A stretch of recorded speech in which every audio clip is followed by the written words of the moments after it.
மாண்புமிகு முதலமைச்சர் அவர்களே, நீங்கள் எதிர்க்கட்சி தலைவராக இருந்த பொழுது ஜெயராஜ் பெனிஸ் அவர்களுடைய லாக்அப் டெத்ல ஒரு முறைகேடு நடந்த பொழுது கடுமையாக நீங்கள் மக்களிடம் போராட்டம் நடத்தினீர்கள்.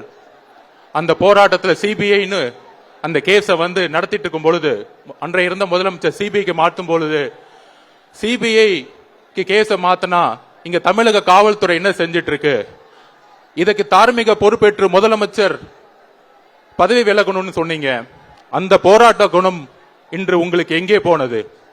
எங்கிருந்து இந்த குரல் ஒழிச்சுச்சுன்னா, அஜித் குமார் அவர்கள் கடுமையான மரணம் ஏற்பட்ட பொழுது அதை ஃபர்ஸ்ட் வலிப்பு நோயால இறந்துட்டார்னு ஒரு பொய்ய சொன்னீங்க. அதன் பிறகு கடுமையான போராட்டம், எங்க தலைவருடைய அந்த அம்மாவை பார்த்துட்டு வந்த பிறகு சிபிஐ என்கொயரின்னு சொன்னீங்க. அன்றைக்கு சிபிஐ என்கொயரி தவறுன்னு சொல்லும் பொழுது ஏன் இங்க எஸ்ஐடியை போடல? அப்ப இன்னொரு நாடகம் நிகழ்த்தினீங்க. அந்த இழப்பு ஏற்பட்ட அந்த அம்மா கிட்ட சாரிமான்னு சொன்னீங்க. உங்கள் தேர்தல் நாடகம் அங்கதான் வெளிப்பட்டுச்சு. அந்த தேர்தல் நாடகம் என்னன்னா, மதுரை ஹைகோர்ட் இந்த கேஸை எடுத்து உண்மையை வெளிக்கொண்டு வந்த பிறகு சாரி சொன்னீங்க. ஆனா அதே மதுரை ஹைகோர்ட் சொன்னிச்சு, இதுவரை 24 பேருக்கு ஏற்பட்ட மரணம் ஏற்பட்டது இருக்கே அப்படின்னு மதுரை ஹைகோர்ட்டை சொல்லும் பொழுது, மாண்புமிகு முதல்வர்களே, ஜெய் பீம் படம் பார்த்து நீங்க சொன்னீங்க, படத்தை பார்த்து அழுகுறதான உங்க வேலை, உண்மையை பார்த்து அழுகுறதா உங்க வேலை கிடையாது. அந்த படமும் உங்க மகன் தான் எடுப்பாரு. அந்த படத்தை பார்த்துட்டு சொன்னீங்க, எனக்கு 3 நாளா தூக்கம் வரலன்னு ஜெய் பீம் படம் பார்த்துட்டு. மாண்புமிகு முதலமைச்சர் அவர்களே, கோகுல் ஸ்ரீ 17 வயசுல லாக்அப் டெத்ல ஒருத்தர் இறந்தார் அடிச்சு. அந்த அம்மா இங்க நின்னுட்டு இருக்காங்க. அந்த அம்மாவுக்கு யார் பதில் சொல்லுவா? 17 வயசு சிறுவன் கொல்லப்பட்டிருக்கார். அதுக்கு நீங்க உடனே ஒரு நபர் கமிஷன் போட்டீங்க. யார போட்டிருக்கீங்க?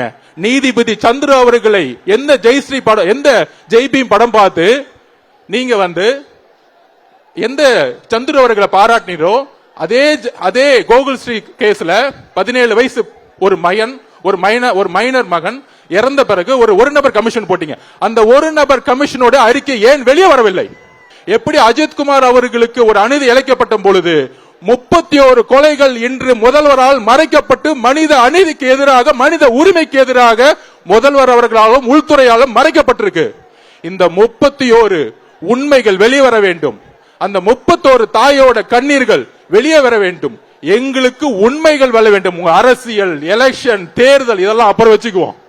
ஆனால் உள்துறை அமைச்சராக இருக்கக்கூடிய நீங்கள், எதிர்கட்சி கூட்டணி கட்சி எல்லாம் சொல்றாங்களே காவல்துறை மேல கடுமையான விமர்சனம், காவல்துறை மீது தவற சுட்டி காட்டுறது முக்கியம். காவல்துறை நிர்வகிக்கக்கூடிய தலைவர் யார்?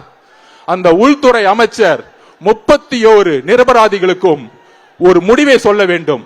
முடிவை சொல்ல என்றால் எங்க தலைவர் தமிழகம் முழுவதும் மிகப்பெரிய போராட்டத்தை நடத்துவார். நீங்க எப்படி படம் பார்த்து சந்துரு அவர்களை பாராட்டினீங்களோ, நீதிபதி சந்திரை அவர்களுடைய அறிக்கையை இன்று இரவுக்குள் வெளியிட வேண்டும். நீதிபதி சந்திர அவர்களே, உங்களுக்கு நீங்க ஒரு உண்மையானவர்கள், இல்லை என்றால் நீங்கள் வெளியிடுங்கள். எப்படி ஒரு மனித உரிமைக்கு எதிராக நீங்கள் குரல் கொடுத்தீங்களோ, இந்த அரசினுடைய உண்மையை வெளிக்கொண்டு வர வேண்டும். இப்படி ஒரு ஆர்ப்பாட்டம் தமிழகத்தில் எங்கும் பார்த்திருக்க மாட்டார்கள். இதுவரை தலைவருடைய வருகை குறித்து யாரும் எந்த அறிவிப்பும் வெளியிட்டதில்லை. ஆர்ப்பாட்டம் குறித்தும் கடைசி வரை எந்த அறிவிப்பும் வெளியிட்டதில்லை. நம்மளுடைய ஒரே நோக்கம் பாதிக்கப்பட்ட, ஒடுக்கப்பட்ட இந்த மக்களின் குரலாக இருக்க வேண்டும் என்பது மட்டுமே ஒரே நோக்கம். தமிழக மக்களை போல ஒரு பாவப்பட்ட மக்கள் யாரும் இருக்க மாட்டார்கள். கடந்த 4.5 ஆண்டுகளாக தமிழக மக்கள் பட்ட துன்பங்கள் ஏராளம். இதில் நமது தமிழக முதல்வர் திரு ஸ்டாலின் அவர்கள் தான் இதற்கு எதிர்க்கட்சி தலைவராக இருந்தபோது அவர் செய்த நாடகங்கள், டிராமா எல்லாம் பார்த்திருப்போம். அதே டிராமா, அதே நாடகத்தை இப்பொழுது அவர் வேறு விதமாக நடத்தி கொண்டிருக்கிறார். ஒன்னு இல்ல, அவருடைய ஆட்சியில் எதிர்க்கட்சி தலைவராக இருந்த பொழுது கடந்த ஆட்சியில் மதுக்கடைகளை மூடுவேன்னு கருப்பு கொடி கொட்டி இதே மாதிரி கருப்பு ஆர்ப்பாட்டத்தில் நடத்தினார். அவர் ஆட்சிக்கு வந்த பிறகு இதுவரை எங்கேயுமே மதுபானங்கள் மூடப்படவில்லை, மதுக்கூடங்கள் மூடப்படவில்லை, கள்ள மதுக்கள் எங்கேயுமே நிற்பது தடுக்கப்படவில்லை. அடுத்ததாக கனிம வள கொள்ளையை பத்தி அவர் நிறைய பேசியிருப்பார். இந்த 4.5 ஆண்டுகளில் கனிம வள கொள்ளை நடப்பதை போல வேறு எப்போதும் நடப்பதில்லை. இதை எல்லாவற்றையும் தாண்டி இந்த லாக்அப் மரணங்கள், அதாவது தடுப்பு காவலில் நடந்த மரணங்கள் மற்ற எந்த ஆட்சியிலும் அல்லாத அளவிற்கு இப்போதுதான் அதிகப்படியாக நடந்திருக்கிறது. அதற்கு நீதி கேட்டு நாம் இங்கே ஆர்ப்பாட்டத்தை நடத்தி கொண்டிருக்கிறோம். நேற்று நமது தலைவர் அவர்கள் இந்த குடும்பங்களை சந்திச்சார். இந்த லாக்அப் மரணங்களில், தடுப்பு காவலில் மரணமடைந்த இந்த குடும்பங்களை சந்தித்தார். அது மிகவும் வேதனையான ஒரு தருணம். அப்போது நமது தலைவர் அவர்கள் இவர்களுக்கு ஒரு வாக்குறுதி அளித்தார். அது என்னவென்றால், கடைசி வரை நீதி போராட்டத்திற்கு தமிழக வெற்றி கழகம் துணை நிற்கும். நீதிமன்றங்கள் மூலமாக நமக்கு இவர்களுக்கு பாதிக்கப்பட்ட அனைவருக்கும் நீதிகளை பெற்றுத் தருவதற்கு நமது தமிழக வெற்றி கழகம் துணை நிற்கும். அதே போல நமது நிர்வாகிகளும் அனைவரும் அந்தந்த மாவட்டங்களில் இவர்களுக்கு துணையாக இருந்து சட்ட போராட்டங்களுக்கு அனைத்து உதவிகளும் செய்வோம் என்று உறுதி கூறியிருக்கிறார். 1996ஆம் ஆண்டு கலைஞர் அவர்கள் சட்டமன்றத்தில் சொன்னார், காவல்துறையின் ஈரல் முக்கால்வாசி அழுகிவிட்டது என்று சொன்னார். ஆனா இப்ப ஈரல் மட்டும் இல்ல, காவல்துறையின் இதயமும் மூளையும் முற்றிலும் அழுகிவிட்டது. காவல்துறையின் மூளையாக செயல்பட வேண்டிய முதலமைச்சர் அவர்கள் முற்றிலும் செயலிழந்து இருக்கிறார். ஒரு எஃப்ஐஆர் கூட போடாம ஒரு இளைஞனை போலீஸ் ஸ்டேஷன் இல்ல வேற இடத்துல கடத்தி கொண்டு போய் அங்க அடிச்சே கொண்டிருக்கிறார்கள் என்றால் அந்த காவல்துறையினருக்கும் கூலிப்படைக்கும் என்ன வித்தியாசம்? இதற்கு தார்மீக பொறுப்பு எல்லாம் இல்ல, நேரடி பொறுப்பே முதலமைச்சர் அவர்கள் தான். அதனால்தான் முதலமைச்சர் அவர்கள் பதவி விலக வேண்டும் என்று நாங்கள் வலியுறுத்துகிறோம். ஆனா இன்னும் 8 மாசம் தான் இருக்கு, நீங்க அதை பண்ண மாட்டீங்கன்னு தெரியும். ஏன்னா உங்களுக்கு ஆட்சி தான் முக்கியம். குறைந்தபட்சம் இதையாவது செய்யுங்கள். உங்கள் வசம் இருக்கும் உள்துறை மற்றும் காவல்துறை, இந்த 2 துறையையாவது உங்கள் அமைச்சரவையில் வேறு ஒருக்காவது கொடுத்து செல்லுங்கள். கொடுத்து விட்டு உங்கள் பிரச்சாரத்தை ஓரிணையில் தமிழகம் போன்ற வேலையை ஈடுபடுங்கள். மக்களுக்கு சாரி வேண்டாம், நீதிதான் வேண்டும். இந்த நீதி கிடைக்கவில்லை என்றால் அடுத்த ஆண்டு நம் தலைவர் அவர்களின் தலைமையில் ஆட்சி அமையும் பொழுது கண்டிப்பாக அனைத்து குடும்பங்களுக்கும் நீதி கிடைக்கும். திருப்பவனம், மடப்புரம் அஜித் குமார் அவர்கள் ஒரு சாதாரண ஒரு எளிய குடும்பத்தைச் சேர்ந்த ஒரு இளைஞர். அந்த சாதாரண குடும்பத்துக்கு நடந்த அந்த கொடுமைக்கு சிஎம் அவர்கள் சாரி சொன்னாங்க, தப்பு இல்ல. இப்ப அதோட சேர்த்து இதையும் கொஞ்சம் பண்ணிருங்க சிஎம் சார்.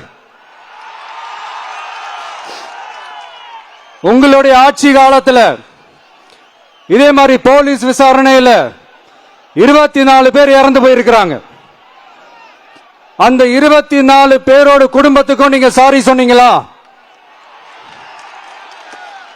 தயவு செஞ்சு சாரி சொல்லிருங்க.